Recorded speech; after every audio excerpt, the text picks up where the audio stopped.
Bien, entonces, para hoy tenemos el tema 9 que tiene que ver con el endoso y con el aval, que son dos instituciones cambiarias eh, relevantes en materia de letra de cambio y bueno, en otros tipos de títulos a la orden también. Pero bueno, lo estudiamos inicialmente en materia de letra de cambio. Ya de esto hemos dicho algunas cosas puntuales, pero bueno, ahorita sí lo vamos a comenzar a estudiar en propiedad. Bien, endoso.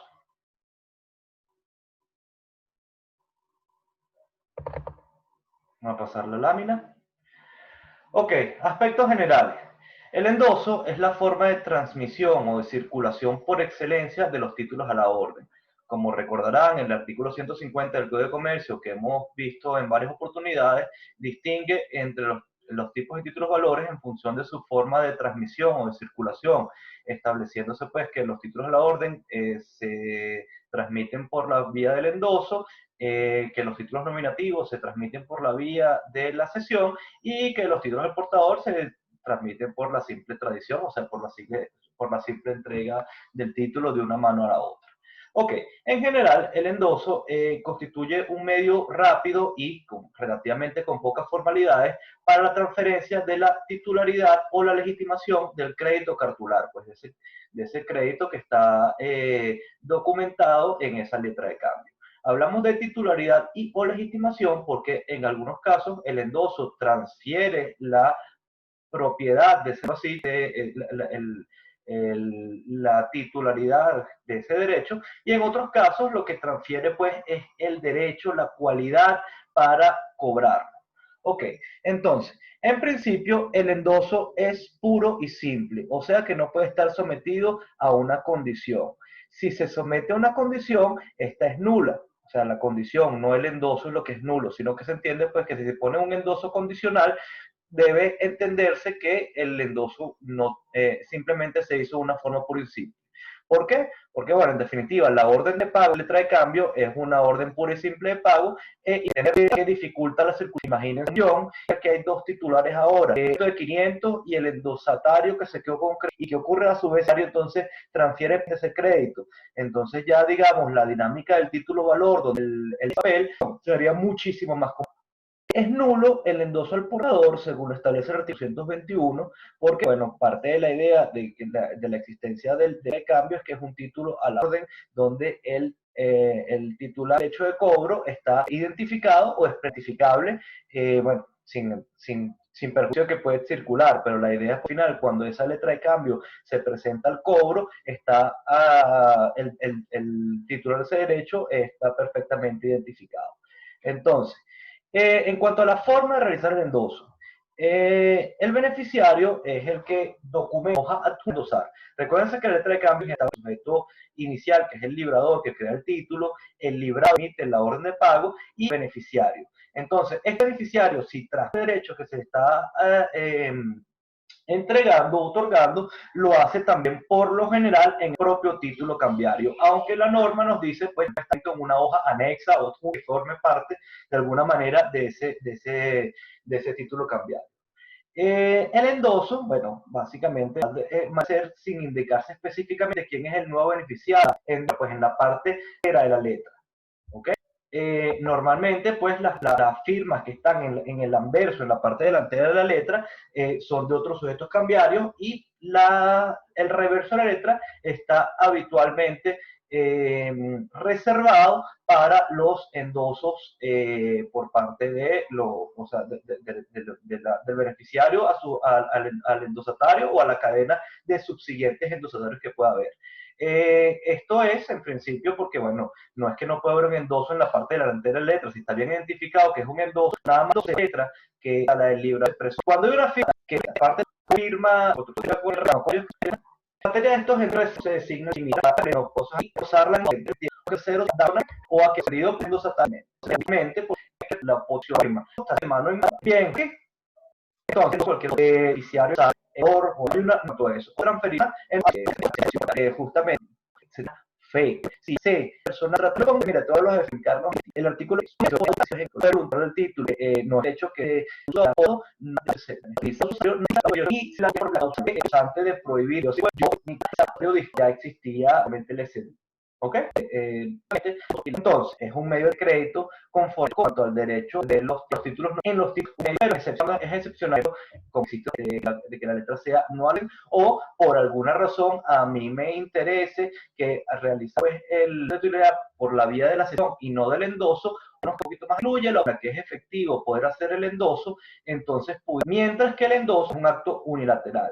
Como ya dijimos anteriormente, se puede tratar de sostener que la creación como tal del título valor o deviene de una teoría contractual, pero digamos lo que tiene que ver con la circulación y el endoso por excelencia, es el medio de circulación de la letra de cambio, es un acto unilateral. O sea, yo por el solo hecho de endosar ya estoy transfiriendo ese derecho a alguien más que posiblemente aún ni siquiera esté determinado, visto que podemos hacer endosos en blanco. ¿Ok? La cesión es consensual, aunque la adición del derecho, cuando es un derecho cartular como este, requiere la entrega del título. En cambio, el endoso se realiza necesariamente sobre el título, según lo que ya he explicado. En la cesión, por regla general, se garantiza la existencia del crédito, pero no la solvencia del deudor. Esto tiene que ver o está establecido en los artículos 1553 y 1554 del Código Civil. Vamos a echar una lectura rápida de eso para 1553. Quien cede un crédito u otro derecho responde de la existencia del crédito al tiempo de la cesión, a no ser que haya sido cedido como dudoso o sin garantía. Entonces, por regla general, si yo cedo un crédito, estoy de alguna manera transfiriendo o estoy garantizando que ese crédito existe, que no es vicio, o si ella era válido al momento que se hizo la cesión. 1554. El cedente no responde de la solvencia del deudor, sino cuando lo ha prometido expresamente y solo hasta el monto del precio que se le haya dado por el crédito cedido. Entonces, en principio general, yo estoy garantista que el crédito es válido, es foráneo a mí. Vamos a suponer si en el momento en el que se creó la obligación o el crédito, efectivamente la persona tenía bienes y por evento posterior resulta que se convierte en una persona que no tiene ningún patrimonio para responder. Son eventos que son absolutamente, que pueden escapar perfectamente pues de la voluntad de ese acreedor. Ok. Por el contrario, el endosante, al convertirse en un nuevo obligado cambiario, o sea, está obligado al pago, al igual que el librado, el librador, etcétera, entonces él realmente estaría, en principio, garantizando tanto la aceptación como de la letra como el pago de la letra. Eso deriva de los artículos 423 y 451 del Código de Comercio. ¿Qué nos dice el 423? El endosante, salvo pacto en contrario, es garante de la aceptación y del pago. Puede prohibir un nuevo endoso, en cuyo caso no garantiza la aceptación ni el pago con respecto a las personas a las cuales ha sido posteriormente endosado. Entonces, esta segunda parte tiene que ver con lo que ya hablamos de la cláusula no endosable que puede utilizar el endosante, pero la primera parte, cuando dice que es donde se constituye como un obligado principal, es decir, que es garante de la aceptación y del pago. El artículo 451 también del Código de Comercio nos dice que el portador puede ejercitar sus recursos o acciones contra los endosantes, el librador y los demás obligados. ¿Ok? Entonces, un obligado cambiario al igual que los restantes. Ok, entonces seguimos con esta diferencia. La cesión debe ser conocida por el deudor para que surta los efectos contra este. El endoso no amerita ser notificado a los obligados cambiarios. Yo puedo, como la letra está llamada circular, esa puede pasar de manos a través de 5, 10, 15 endosos y no implica que cada vez que haya, un cambio de titularidad, esto tenga que ser notificado a el librador o el librado, el avalista, etcétera. Distinto es lo que vimos antes de la cláusula de no notificación, porque lo que sí hay que notificar es cuando a la letra se le niega la aceptación, pero esto ya estamos hablando de un evento posterior. Aquí estamos hablando de la circulación que puede tener la letra antes del vencimiento o antes de que se produzca la negativa de aceptación. Ok, en la cesión, el cesionario recibe un crédito en las mismas condiciones de las que tiene la persona el cedente que se lo está cediendo. Entonces, ahí se aplican pues todas las excepciones y defensas que pueda oponerle el acreedor a ese deudor originario. Porque en el fondo lo que se está transmitiendo es el mismo crédito. En este caso, al existir un crédito autónomo y abstracto, el endosatario entonces no está vinculado a las excepciones personales, como ya dijimos, con la excepción de lo que dijimos del 425, que pudiera ser si es un endosatario de mala fe. Bien, ¿alguna pregunta hasta aquí? No, profe, yo no tengo ninguna pregunta. Ok, bueno, entonces estamos claros. Vamos por los tipos de endoso. Ok, existen distintos criterios para la clasificación del endoso, y ustedes pues en las lecturas que les he pasado lo podrán ver. Sin embargo, pues lo más importante que tenemos que ver en esto es la división del endoso por sus efectos. O sea, puede ser un endoso traslativo o pleno, en el cual pues justamente lo que hay es una transferencia de todas las prerrogativas, todos los atributos que tiene el beneficiario del crédito, y los endosos limitados, que a su vez están subdivididos en el endoso en procuración y el endoso en garantía. Ok, endoso traslativo pleno, como ya les dije, supone la transferencia de todos los atributos del derecho cartular otorgado originalmente al beneficiario. ¿Esto qué significa? Primero, hay un efecto de traslación. Se transfiere la propiedad del título, o sea, del soporte material donde está incorporado el crédito y del crédito en sí mismo. Y por supuesto, este efecto de traslación implica que a su vez esa persona pudiera seguir transmitiendo el crédito, transmitiendo el título, ¿no? Con las formas pues, de las que ya hemos hablado, a través del endoso. Ok, hay un efecto de garantía. El endosante se convierte en obligado al pago en caso de falta de aceptación o pago por parte del librado, lo que ya vimos en los artículos 423 y 451 del Código de Comercio. Y hay un efecto de legitimación. Se transmite no solo la propiedad o la titularidad del crédito, sino se transmite la cualidad para presentar la letra de cambio a su aceptación, asimismo para recibir el pago a su vencimiento y para intentar las acciones judiciales. ¿Ok? Entonces ustedes dicen, bueno, por supuesto, el que es titular del crédito tiene la legitimación. En principio es así, aunque hay algunas figuras en las que pudiera existir una disociación entre titularidad y legitimación, y hay en algunos casos donde el legitimado no necesariamente es el titular, como lo vamos a ver en el siguiente tipo de endoso, que sería el endoso en procuración. Bien, endoso en procuración está establecido en el artículo 426 del Código de Comercio. Nos dice, cuando el endoso contiene la palabra para su reembolso, para su cobro, por mandato o cualquier otra frase que implique un simple mandato, el portador puede ejercitar todos los derechos derivados de la letra de cambio, pero no puede endosarla sino a título de procuración. Los obligados no pueden en este caso invocar contra el portador otras excepciones que las que podrían oponer al endosante. Ok, entonces, aquí en este endoso es un endoso limitado porque realmente lo que se transmite es el efecto de legitimación.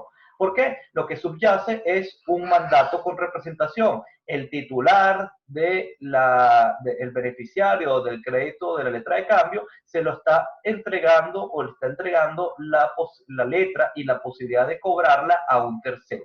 Entonces, en el fondo, lo que esto incluye es una especie de poder, incluye todas las facultades tendientes a proteger el crédito de su cobro de manera judicial o extrajudicial. ¿Ok? Esto sería básicamente una forma de otorgar un poder dentro de lo que es el propio título, del título valor. Por supuesto, al igual que en un poder, para disponer el derecho, o sea, para poder convenir, desistir o transigir, se requiere una facultad expresa, por lo cual, habitualmente, cuando se hace un endoso de este estilo, pues en el dorso de la letra o en la hoja anexa esa que se permite, prácticamente lo que se redacta pues es una figura muy similar a lo que se pone en un poder, de manera pues de que si se quiere incluir esas facultades expresas, estén incluidas allí. Si lo que se hace nada más únicamente la mención para su reembolso, para su cobro, etcétera, o cualquiera de estas, no tiene pues las facultades ese mandatario, ese endosatario en procuración, no tiene las facultades pues, para disponer del crédito. Y bueno, por supuesto, hasta cierto punto limitado de lo que puede hacer. Si el endosatario carece de capacidad de postulación, se requiere su asistencia o representación de abogado para intentar las acciones judiciales. Como ustedes recordarán de sus estudios de procesal, la capacidad de postulación pues es esa formalidad o ese revestimiento de capacidad adicional que tenemos los abogados en libre ejercicio para poder intentar y defender los derechos de otro en juicio. Bueno, los derechos propios y los derechos de otro en juicio. ¿Qué es lo que pasa? Si el endosatario en procuración es un abogado, perfectamente puede acudir a juicio directamente pues en satisfacción de esos créditos. Si el endosatario en procuración no es abogado, por supuesto, para poder comparecer válidamente en juicio, tendría que estar asistido o representado de un abogado. Por su parte, nos dice la ley expresamente que el endosatario puede a su vez, el endosatario en procuración, puede a su vez volver a endosar la letra, pero solo a título de procuración. Es claro que si él es un endosatario en procuración, no pudiera entregar un derecho más allá que el que tiene, del que él tiene. Entonces, si yo soy un endosatario en procuración, solo puedo dar o transferir ese efecto de legitimación en los mismos términos que lo tengo yo. Entonces, ese segundo endoso en procuración surgiría o tendría más o menos los efectos prácticos de lo que se hace con una sustitución de poder. Ok, los obligados cambiarios pueden oponer las mismas excepciones personales que al endosante, ya que no hay efecto traslativo. Entonces, el derecho, el titular del derecho sigue siendo el endosante original. El endosatario solo les al cobro. Y por otro lado, las excepciones que pudieran tener algunos de estos deudores cambiarios frente a al endosatario, al mandatario, por llamarlo así, tampoco aplican. Entonces, si es, por ejemplo, la razón que se le pueda, que se puede endilgar es nada más o afecta personalmente al mandatario, eso no aplica porque al fin y al cabo lo que se está cobrando es un derecho de ese mandante endosante. ¿Ok? Bien, el endosatario debe reembolsar el pago recibido al endosante. O sea, al titular del derecho. Si efectivamente, si yo soy un endosatario en procuración de una letra y una vez que logro cobrar esa letra, ese crédito, ese dinero, evidentemente no es mío. El dinero sigue siendo del titular del crédito original. Entonces, ya que no hubo efecto traslativo. Sin embargo, cabe preguntarse, entonces, ¿existe una remuneración que derive pues de esa gestión? Bueno, estamos hablando en materia mercantil, donde en principio el lucro existe. Si bien el mandato civil no necesariamente es oneroso, tenemos que en el artículo 389 del Código de Comercio, cuando nos habla pues del comisionista, y esto puede ser constituido una especie de comisión, efectivamente pues es una labor que sí es remunerada. ¿Qué nos dice el artículo 389?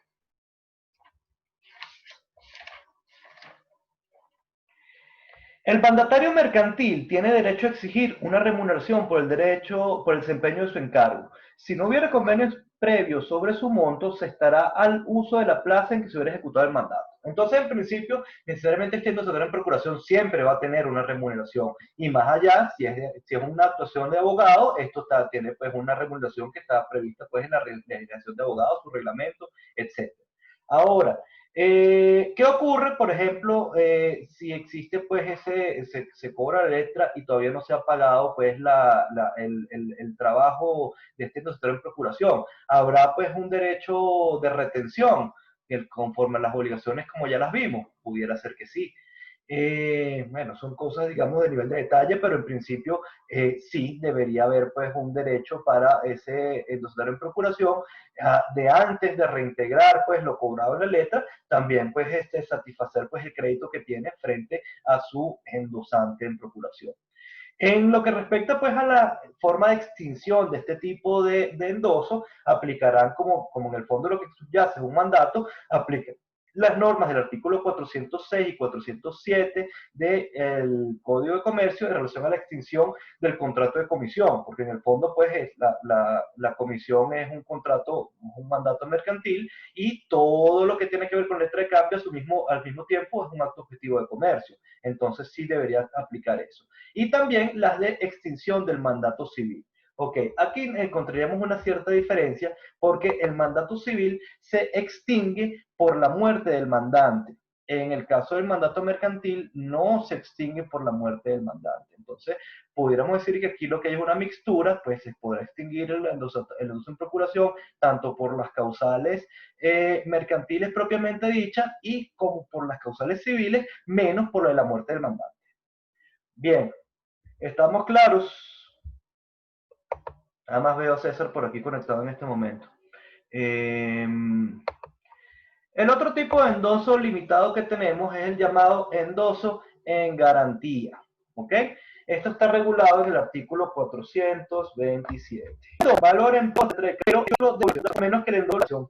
En garantía impar, donde daña distintos cartones con el recambio, ya te la voy a decir. En el fondo estoy otorgado una garantía sobre ese crédito principal foráneo que existe. Ok, ¿qué ocurre cuando se hace este endoso en garantía? El endosatario, pues la persona que recibe el endoso, tiene todos los poderes del acreedor cambiario para conservar el crédito y cobrar. Ahora, puede ocurrir que existan unas relaciones en el tiempo entre lo que es ese crédito principal que se está garantizando y lo que es el crédito que está establecido en la ley. Ok, ¿qué ocurre, por ejemplo, si el crédito principal se hizo exigible y se pagó antes del vencimiento de la letra de cambio? En este caso, evidentemente, pues si ya se pagó ese endosatario en garantía, corro mi letra K. Y por supuesto, este sujeto deberá devolverla porque si no estamos hablando de que está en una apropiación indebida o bueno, en definitiva ya perdió la cualidad para tener ese título en su poder. Ok, ¿qué ocurre, por ejemplo, si el crédito ya se hizo exigible y no es pagado? Entonces, si ya venció el crédito que tenía que pagar el endosante y no le ha pagado pues a este tutor en garantía, sencillamente sigue con el trámite para lo que se creó el endoso. Trata de cobrar la letra, en el caso pues de que no de que la nieguen la aceptación, pues pasa por un protesto, le demanda pues a los restantes obligados cambiarios, etcétera, etcétera, etcétera, y cobra. Ahora, la pregunta es, ¿qué ocurriría en este caso, por ejemplo, si queda un excedente? Entonces, vamos a suponer que el crédito foráneo que existía entre las partes era por 100 y la letra era por 1.000.000. Y resulta pues que ese crédito de 100 no se pagó, por lo cual el endosatario en garantía hizo todo el trámite para cobrar la letra y cobró la letra completa o el millón que estaba establecido allí. Él, en principio, por supuesto, tendrá la facultad de cobrarse la obligación que tenían para con él y tendrá que reintegrar el exceso o lo que se cobró o la diferencia entre el valor de la letra y el valor del crédito del cual era acreedor, tendrá que devolvérselo entonces a su endosante, salvo que hubiera algún tipo de pacto en el propio endoso o como sea, que hubiera dicho, bueno, mira, te estoy entregando esta letra a los efectos pues de garantía, pero bueno, pues si tú cobras, te cobras completo de allí, pero no remeterlo como una impuridad. En principio, debería haber entonces si hay un excedente entre el valor de la letra y lo que era el crédito, ese excedente debería reintegrársele pues a su titular. Si la letra fue pagada antes del vencimiento del crédito principal, debe operar la compensación. ¿Qué significa esto? Entonces, existe ese crédito principal que todavía no ha vencido, o sea, no se ha hecho exigible, y la letra que fue dada en garantía, si fue pagada, por supuesto que haya sido pagada a tiempo, haya sido pagada con anticipación, lo que sea, pero en definitiva, ese endosatario en garantía ya recibió el monto. Entonces, por supuesto, aquí lo que debería ocurrir es una compensación. Él se cobra con lo que recibió ya de la letra, pudiera haber una reducción de los intereses porque el crédito principal todavía no había vencido, pero entonces se compensa el monto cobrado y si llega un excedente, pues por supuesto ese excedente deberá ir al endosante. ¿Ok? Vamos a ver, ¿qué más podemos decir sobre esto? El endosatario en garantía ejerce un derecho propio y autónomo, pues, prácticamente como todos los obligados o todos los sujetos cambiarios. El endosatario en procuración lo que ejerce es un derecho ajeno. Entonces esto se vendría siendo una diferencia entre lo que es el endoso en procuración, que básicamente es un mandato, y el endosatario en garantía, al cual sí se le está transfiriendo un derecho mayor. Porque si tiene un patrimonio de por medio en la cual se transfiere la ley. Okay. Derecho propio, excepciones personales, esa personal frente a ante no aplica el endosatario en garantía del 425 y lo que dice la final del propio artículo 427, salvo que haya una componenda, haya una colusión o que en definitiva pues exista una mala fe donde este endoso en garantía solo se está haciendo justamente como un medio de vulnerar esa prohibición. ¿Ok? El el endosatario en garantía, perdón, también puede reendosar a su vez letra de cambio, pero este subsiguiente endoso se considera un endoso en procuración, más o menos por la misma razón que hablamos antes. No pudiera endosar en forma plena cuando él no tiene el derecho pleno tampoco. Ok, ahora, bueno, estos son los tipos de endoso limitado. Hay otro evento que tenemos que tomar en consideración, que es lo que se llama el endoso tachado. ¿Y cuál es la consecuencia de esto? Que estos endosos tachados se reputan como no hechos, conforme al artículo 424. Esto básicamente, ¿qué significa? Hay un endoso que se hizo, bien sea en procuración, bien sea en garantía o un endoso pleno, pero cuando llega a manos de algún legítimo titular de esa letra, o sea, un endosatario posterior, este por alguna razón tache esos endosos. ¿Por qué podría ocurrir eso? Básicamente al tachar, cuando el legítimo poseedor de la letra tacha un endoso, lo que está básicamente es perdonándole o condonándole la deuda a ese sujeto a su obligado cambiario en específico. Entonces, básicamente lo que funciona eso es hacer un efecto liberatorio. Por supuesto, eso funciona pues en lo que respecta pues a la cadena de endosos. Tal vez haya muchos endosatarios y realmente a ti lo que te interesa es cobrarle pues al librador o al librado, o sea, a los obligados cambiarios iniciales o al endosante directo tuyo, etcétera. Pudiera ocurrir, no es lo lógico, pero pudiera ocurrir pues que alguien disminuya pues esa cadena de endosos allí. Ok, seguimos. La temporaneidad del endoso. Esto tiene que ver con el tiempo o el periodo útil en el que se puede efectuar el endoso. Ok, nos dice el artículo 428 lo siguiente. El endoso posterior al vencimiento produce los mismos efectos que el anterior a él. Sin embargo, el endoso posterior al protesto por falta de pago o hecho de expirar, después de expirar el plazo fijado para realizarlo, no producirá otros efectos que los de una sesión ordinaria. Viendo que ya lo que queda es un minuto en esta sesión, la voy a cortar y grabamos y retomamos entonces a las 5 para que no quedara en mitad de la explicación. Ok, profesor. Ok, dale, pues César.